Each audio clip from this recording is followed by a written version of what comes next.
大家好，咁今日咧就想同大家拍翻個 Q&A 啦。咁1000訂閱嗰陣時咧，我就有做過一個嘅問題搜集啦。咁我就喺全部問題入邊揀咗20題嚟回答啦。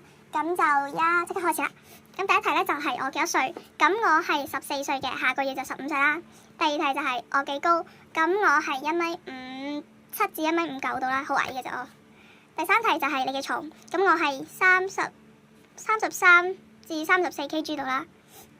咁第四題就係你識咩文？咁我係識廣東話定普通話，同埋少少嘅英文。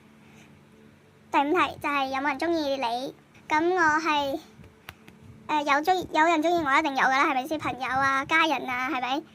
嗰啲同學啊，係咯，都算係中意㗎嘛，係咪先？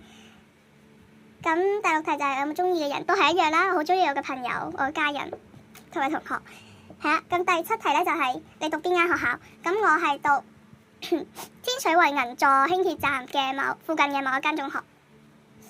咁第八題咧就係你有冇兄弟姊妹？咁我係冇兄弟姊妹嘅。第九題咧就係你有冇啲咩目標？我嘅目標咧就係讀上大學，係4個字。第10題就係你有冇玩 Squishy 啦？咁我係冇玩到 Squishy 嘅，因為我覺得 Squishy 好貴，入唔到坑。第11題，你想食朱古力味嘅屎定係屎味嘅朱古力？咁呢題咧我係諗咗好耐嘅，最終決定唔食。第12題，我姓乜嘢？咁我係姓洪嘅，3點水加個共個洪，都比較少見嘅姓氏啦。第13題係你中意食乜嘢？我中意食朱古力、雪糕、蛋糕同埋水果。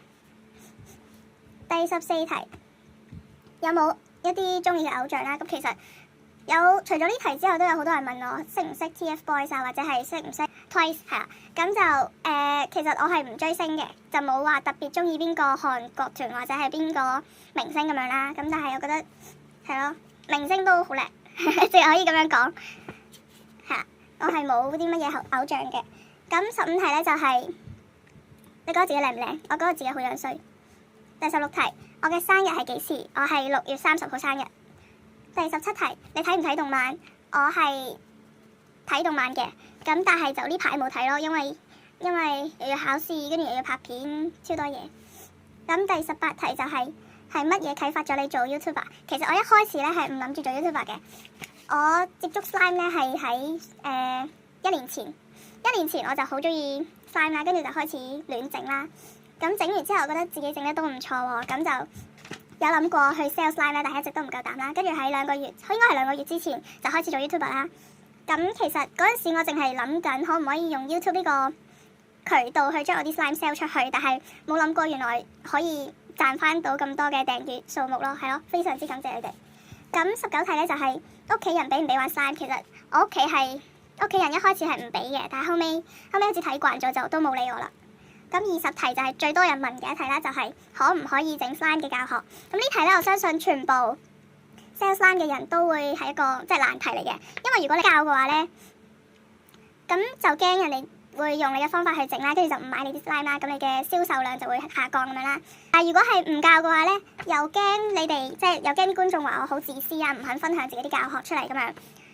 咁其實我係會教嘅，但係可能會教翻一啲簡單啲嘅、常見啲嘅，同埋可能會教翻一啲唔係我 sell 嘅嗰啲 slime 咯，但係都係好玩嘅。咁全部問題就係咁多噶啦。咁我想講翻一件事就係呢排都就嚟考試啦，所以我拍完呢段片之後，應該都要幾耐之後先至會拍到片嘅。咁大概就係考試完咗啦，咁應該係6月尾定係6月尾度啦。咁到時咧我就會搞翻個活動嘅，咁係咩活動你哋就估下啦。咁嗰個活動係對一啲想買我 slime 但係次次都搶唔到嘅人係一個福利嚟嘅，所以如果你係想買 slime 嘅話咧，就一定要去睇個活動啦，一定要等我。